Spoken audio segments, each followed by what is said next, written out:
nggak ada opening gimana-gimana. Tadi gue di stasiun pun pengen banget susu buah Darmi dari kemarin, tapi ternyata alhamdulillah stasiun Tebet oke di notice dia itu susu buah Darmi di dalam stasiun, jadi kita nggak perlu keluar dulu. Meanwhile pintunya tuh ada 3, kita kan nggak tahu yang mana yang berjualan susu buah Darmi, tapi ternyata ada di dalam stasiun. Gue emang susu buah Darmi itu wajib sih jualan di semua stasiun yang ada di ibu kota, enggak, di Indonesia gitu. Terus ini gue mau ngapain?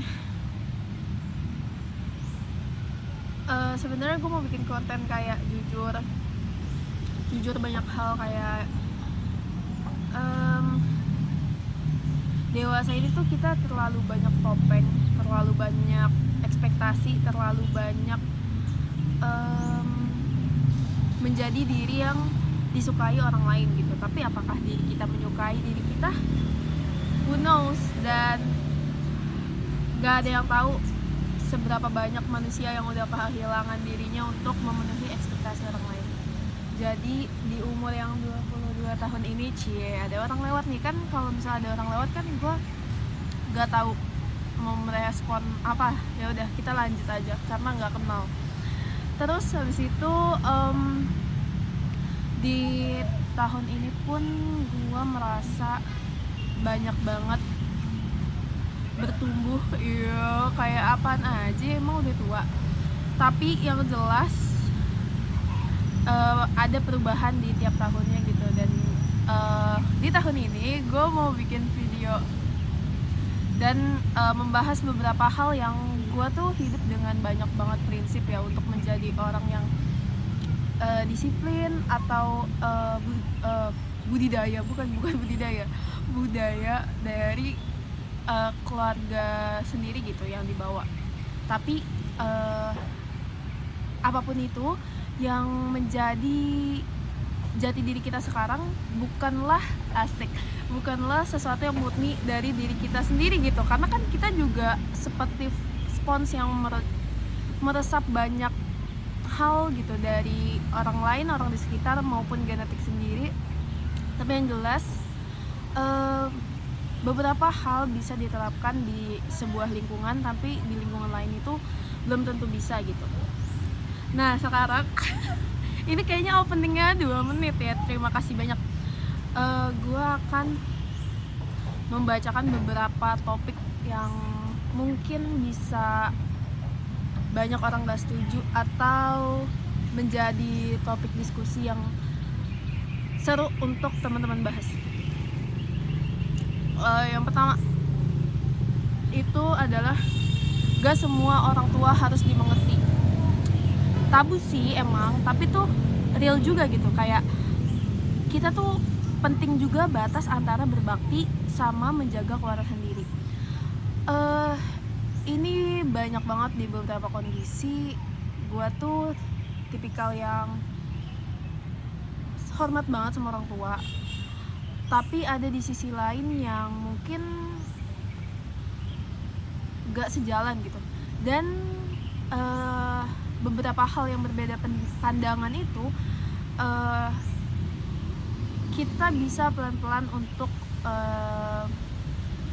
memberi pemahaman gitu ke mereka, kayak kenapa kita akhirnya memilih ini dan berpandangan ini gitu. Dan kita harus temuin juga titik persimpangannya itu di mana, karena selagi kitanya juga kaku, selagi kitanya juga nggak mencoba memahami, ya nggak akan ada solusi gitu. Tapi hopefully orang tua juga punya perasaan untuk memahami anak ya, karena memang jangankan anak sama orang tua, antar individu memang punya otak yang berbeda dan cara merespon sesuatu juga berbeda. Jadi harapannya untuk orang tua boomers kayaknya zaman itu kan pasti berputar, enggak, zaman itu maksudnya berganti gitu. Jadi apa yang kiranya dulu kita anggap sebagai wajib, normal atau apapun, tapi yang Gen Z lakukan ini benar-benar tidak sesuai dengan norma dahulu, itu bisa kita telaah ulang untuk dijadikan bahan diskusi. Asik. Jadi sebenarnya gue pun tipikal yang seneng buat diskusi sama orang yang lebih tua, karena emang membuka wawasan, dan akhirnya gue tahu misal emang ada orang tua yang bisa diajak diskusi ataupun yang keras kepala, tapi kalau misalnya ada yang bisa diajak diskusi, jadi membuka wawasan gue untuk oh ternyata orang ini seperti ini karena dulu itu kayak gini gitu. Tapi ada pentingnya juga untuk menjaga batas diri tadi ya, untuk kewarasan diri kita sendiri, karena kita hidup di zaman sekarang, intinya kayak gitu sih. Oke, kita lanjut. Yang kedua, ikhlas itu overrated. Entah kenapa gue ngerasa ada garis tipis antara menjaga diri sama jadi gak peduli orang lain. Salah tuh, gue baca tema yang mana? Cut. Yang kedua itu ikhlas. Gue pikir ikhlas itu overrated, karena kadang ikhlas tuh cuma cara halus kita buat maksa diri nerima hal yang sebenarnya nyakitin.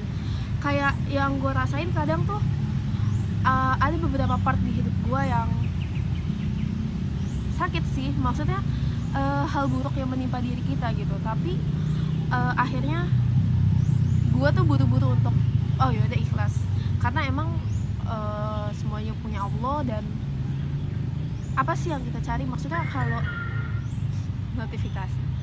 Jadi untuk hal-hal buruk yang menimpa kita tuh gue pikir itu cuma jadi titik di antara banyaknya kebahagiaan dan hal yang bisa kita syukurin juga gitu. Jadi kadang gue nggak terlalu ambil pusing, tapi jangan juga sampai nekan emosi dan sampai denial kayak gue nggak kenapa-napa, tapi ternyata kepikiran atau jadi malam-malam tuh overthinking gitu. Padahal kita butuh banget buat rilis emosi itu. Marah tuh marah aja, dan it's okay untuk tapi kalau gue pribadi tipikal yang marahnya tuh sendirian dulu gitu, kayak mencerna, dan gak apa-apa gue butuh waktu sendiri, tapi habis itu baru gue bisa ngomong hal yang mungkin kita disakitin teman atau disakitin siapapun lah, intinya kita bisa omongin baik-baik gitu. Cuma untuk saat kondisi emosi yang lagi gak stabil, kayaknya gue bakal narik diri buat nenangin diri kayak gitu. Tapi yang jelas itu ya tadi, kalau kita buru-buru ikhlas, rasanya diri kita tuh nggak dapat hak untuk marah, untuk menjadi manusia, dan akhirnya kita mencoba untuk jadi malaikat gitu. Padahal nggak ada yang nyuruh juga, dan sebenarnya itu jadi zolim ke diri kita sendiri. Gitu guys, lanjut. Tadi yaitu self love atau selfish. Yang gue pikir ada garis tipis antara menjaga diri sama jadi gak peduli orang lain. Tapi kalau kita pikir-pikir lagi, batas diri itu menjadi concern karena gue pribadi akhirnya menemukan batas diri gue itu sampai mana. Jadi self love itu kalau menurut gue asik. Ini kalau misalnya ada yang gak setuju, debatin aja. Kalau self love menurut gue adalah kadang gue juga ngambil hal yang sulit tuh untuk gue memperbesar kapasitas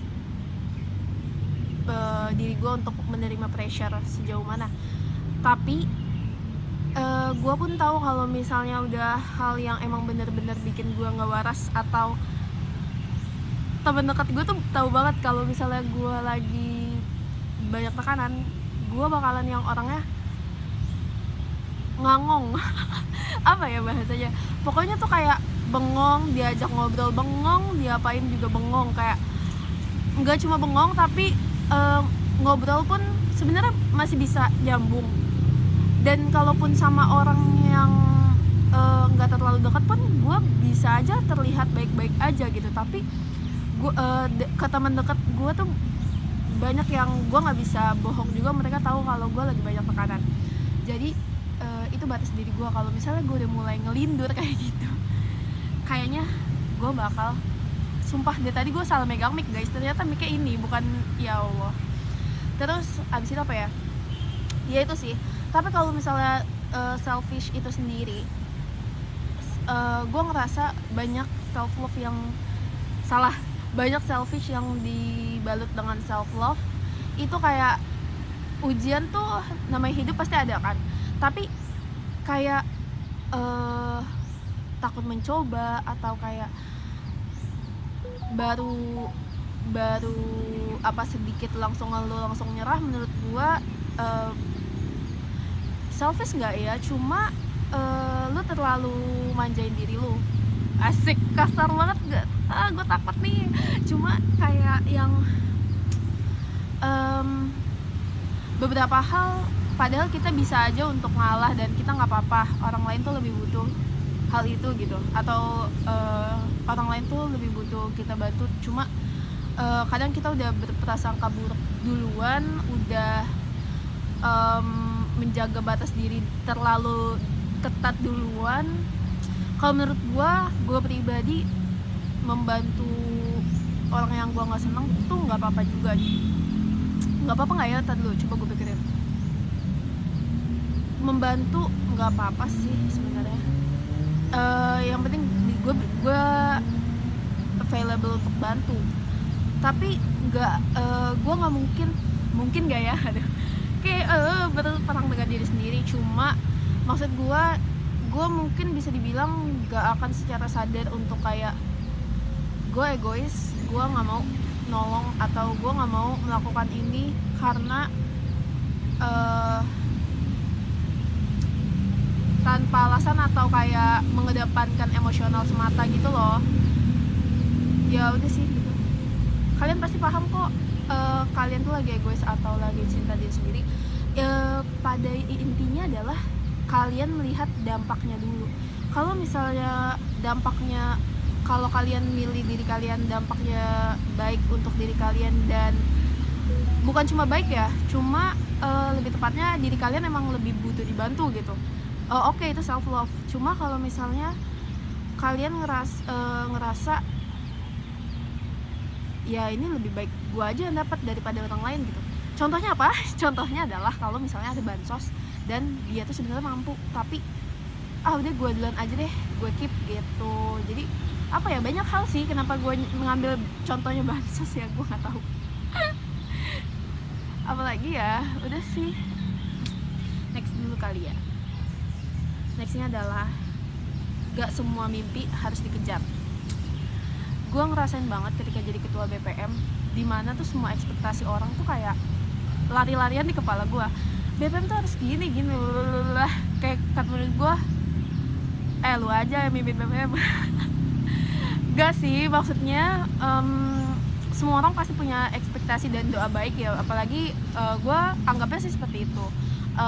Dari senior, dari orang di luar organisasi, teman-teman sekitar gue, ataupun dari atasan nggak tuh, ataupun dari dosen pembina, dosen-dosen di kampus gitu, kemahasiswaan. Yang pasti gue terima dan jadi saran baik, dan gue seneng kalau orang punya ekspektasi baik untuk BPM, karena kalau mereka juga nggak punya ekspektasi itu juga bahaya ya, kayak berarti udah nyerah aja gitu.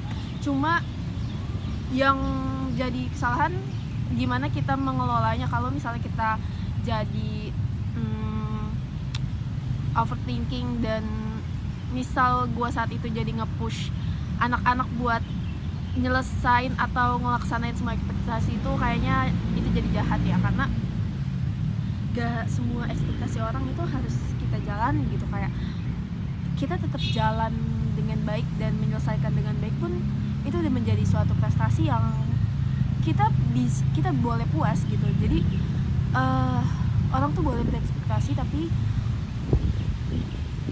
realita yang berjalan dan apa yang kita lakukan itu juga menjadi suatu bentuk perjuangan kita. Jadi nggak, kalau misalnya nggak seluruh ekspektasi itu tercapai pun gak apa-apa. Bahkan kadang kita terlalu fokus untuk hal-hal yang gak tercapai daripada hal yang udah kita capai, itu lebih banyak gitu.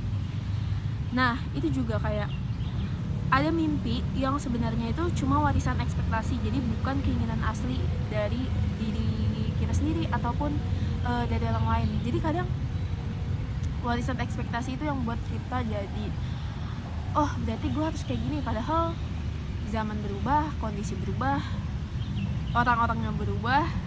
Kalau ekspektasinya masih sama, kayaknya lo gak berkembang deh gitu. Terus selanjutnya ada orang baik itu gak selalu menang. Terus ngapain jadi baik? Nah ini tuh juga dalam ya, karena kita bisa bongkar motivasi moral sama realita hidup, dimana orang yang baik itu gak selamanya menang. Tapi sekarang gue udah bisa bilang kayak gini, orang yang jahat itu akan terus jahat, dan kita yang posisinya disakitin mungkin akan ada kita lain yang akan menjadi korban bagi orang jahat itu gitu. Orang jahat itu akan tetap sama, menjadi orang yang mungkin kasar, mungkin mudah untuk nyakitin, mudah untuk membentak. Tapi justru kita tuh yang value-nya bertambah, kita tuh yang bertumbuh, kita tuh yang bisa lebih kuat, kita tuh yang bisa belajar untuk mengenal emosi lebih dalam, mengelola emosi lebih baik. Jadi itu sih yang gue syukurin, kayak kita yang ternyata tumbuh guys. Biarin aja dia tetap di zona merah itu untuk menjadi orang jahat, ya kan, kayak gitu sih.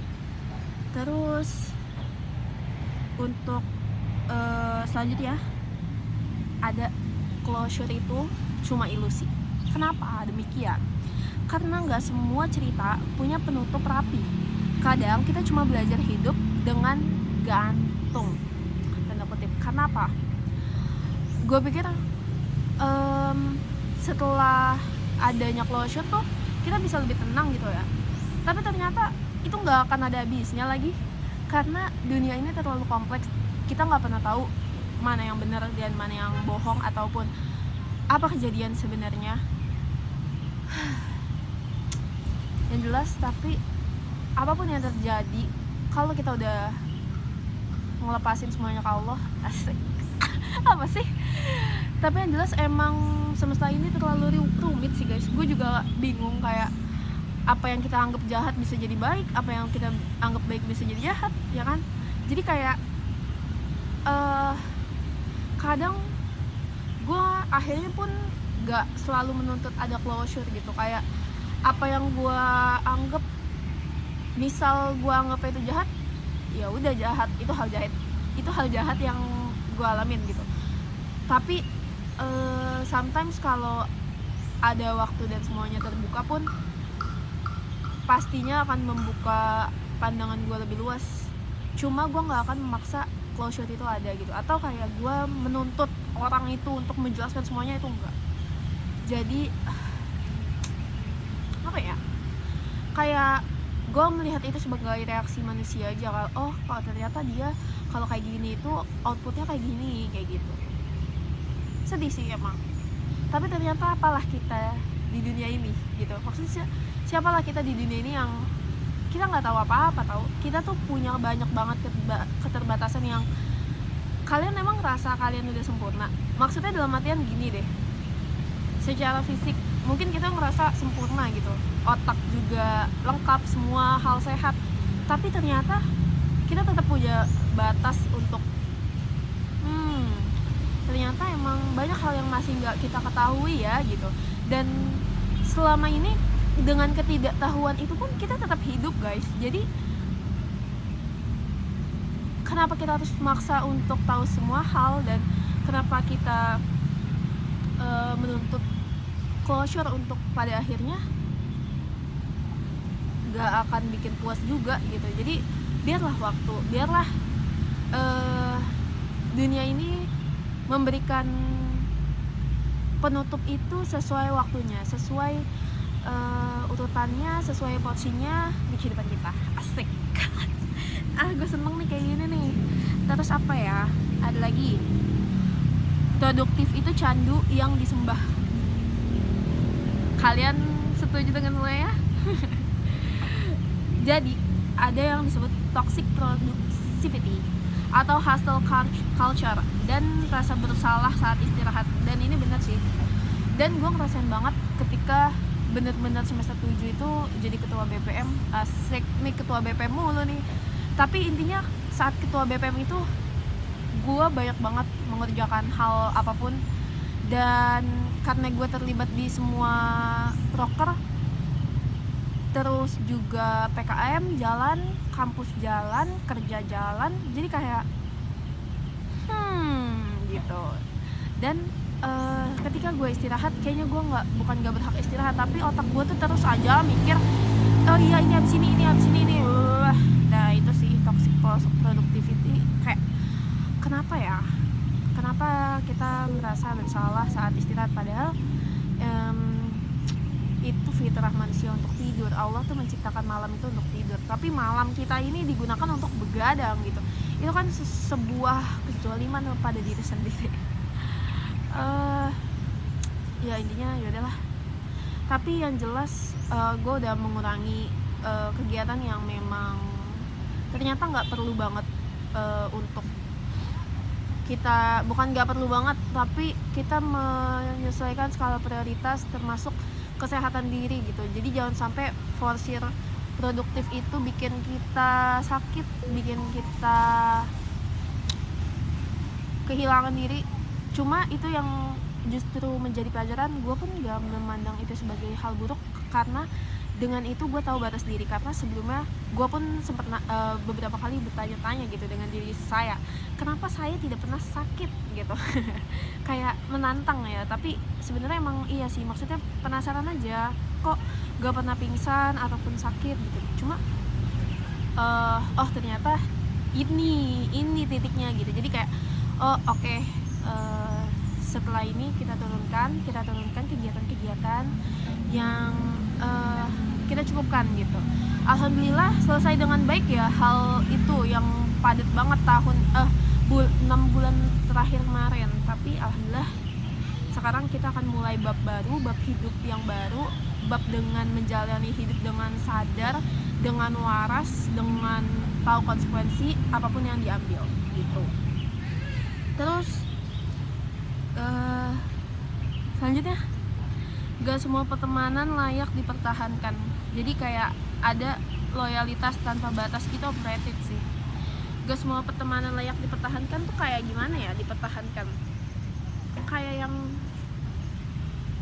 is okay sih. Ini ada temen gue juga yang bilang kayak say hello okay, tapi untuk kita kembali dekat itu hati-hati, karena orang terdekat kita itu, 5 orang terdekat kita ya, itu mencerminkan diri kita. Kalau misalnya kita punya teman yang toksik ataupun emang dia nggak apa ya, karena ini ada jembatan deh, kelihatan nggak sih? Pokoknya kita kalau terbiasa dengan situasi yang gak waras, kita bakal ikut sih. Karena dan ini ya lagi-lagi apapun, sebenarnya bukan kita menuntut feedback sama setara atau lebih, atau kayak jadi hubungan yang transaksional, enggak. Cuma kita pun punya bare minimum tersendiri untuk menjaga kewarasan diri gitu. Dan di situ kalau misalnya kita merasa untuk akhirnya kita tidak dihargai, untuk apa kita di sana? Banyak teman-teman yang menghargai juga. Jadi ya udah, jangan takut untuk memutus rantai toksik itu, guys. Selanjutnya ada healing gak selalu indah. Kadang proses sembuh itu bikin kamu kelihatan lebih buruk dulu. Jadi setelah banyak banget, gue tuh sebenarnya udah nggak people pleaser, karena gue tuh tahu banget gak selamanya harus gue bantu. Gue ngasih kesempatan orang lain untuk gerak lebih dulu gitu. Cuma ternyata adalah momen yang benar-benar bikin gue nelen obat. Maksudnya apa? Itu maksudnya pahit banget karena di situ gue bukan menjadi people pleaser ya, karena di sana pun gak ada yang minta, cuma justru gue yang push diri gue untuk menjadi penyelamat. Wede, juru penyelamat enggak, tapi intinya gitu deh. Gak ada yang nyuruh lo jadi pahlawan di situ, tapi lo punya ekspektasi sendiri untuk membuat orang lain itu merasa lo tuh malaikat. Jadi apa yang lo kasih itu jadi terlihat biasa aja, padahal lo mati-matian untuk memberikan hal itu gitu. Intinya bertemanlah dengan orang yang memang tahu cara menghargai. Menghargai itu luas banget sih sekarang. Gue nggak yang kayak menghargai, menghormati gimana, cuma menghargai versi gue tuh dia tuh tahu kenapa gue mengambil sebuah keputusan, gak jajik, itu pertama. Yang kedua, dia bisa berlaku selayaknya manusia, karena aduh banyak banget lagi hal yang gue dapat, orang tuh nggak tahu gimana cara jadi manusia. Kenapa ya? Nah itu sih menurut gue, dewasa itu udah terlalu banyak topeng kayak yang di awal. Jadi gue nggak tahu gimana menemukan teman yang kembali jujur. Lu nggak apa-apa nangis depan gue pun akan nangis depan lu gitu, dan nggak apa-apa. Tapi gue ngerasa dewasa ini orang-orang tuh ngerasa kayak enggak, gue baik-baik aja, dan itu hal yang bikin gue, oh lu baik-baik aja ya, berarti cuma gue yang merasakan kayak gini, atau gue tuh lagi kayak gini deh. Tapi ngelihat beberapa orang gak relate, jadi kayak oh oke deh, gue mundur gitu, karena dia pun langsung nutup diri untuk enggak deh, mungkin lu berlebihan atau apa gitu sih. Terus yang terakhir, asik nih, 30 menit nih, udah 27 menit nih. Kuat itu kadang cuma gak punya pilihan. Jadi narasi kamu hebat versus realita, ya mau gimana lagi, kayak gitu sih. Jadi kuat itu ketarik. Kuat itu kadang bukannya gue mau kuat, tapi gue nggak punya pilihan untuk survive. Dan semoga banyak manusia yang kuat itu dia memilih untuk jadi kuat, karena beda banget ya outputnya. Kayak misalnya hal yang gue ambil secara sadar, dan gue bisa aja sih untuk minta tolong temen gue, pasti mereka langsung nolongin, atau gue bisa aja sih langsung fast track skripsi deh, bisa aja sih joki. Tapi gue memilih untuk jujur, gue memilih untuk struggle, karena itu hal yang gue pilih. Beda lagi sama orang yang memang dia gak punya pilihan, contohnya emang gak punya duit, atau gak punya temen yang sportif, atau keluarganya gak mendukung. Itu jujur yang kayak kuatnya tuh nelen obat, kayak yang gimana ya jelasinnya, jadi gitu sih. Gue yakin lo paham sih. Jadi kayak yang sometimes kita gak punya pilihan, tapi kita bergerak tuh semoga tetap dengan kesadaran penuh. Karena kalau lu semua menjalani hidup dengan terpaksa, kayaknya kita bakal hancur deh guys di dalam.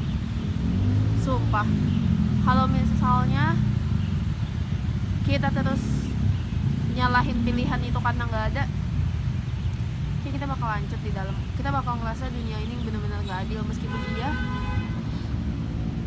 tapi rasanya tuh diri kita tuh emang butuh afeksi itu untuk gua kuat karena gua milih. Karena kalau misalnya kita ngerasanya kuat karena nggak milih, ya gitu. Ini gue mulai ngomong apa ya, ngelantur, udah mulai ngelantur ya, ternyata apa, tekanan ini lebih banyak orang, jadi gue bingung nih mau ngomong apa. Sukses deh. Nah ini udah untuk menjadi part 1 kali ya. Gue udah pokoknya ini menjadi tema dulu, 10 tema yang barusan gue jelasin. Tapi overall nanti gue bakal ya penyalang lain. Dah, bye bye.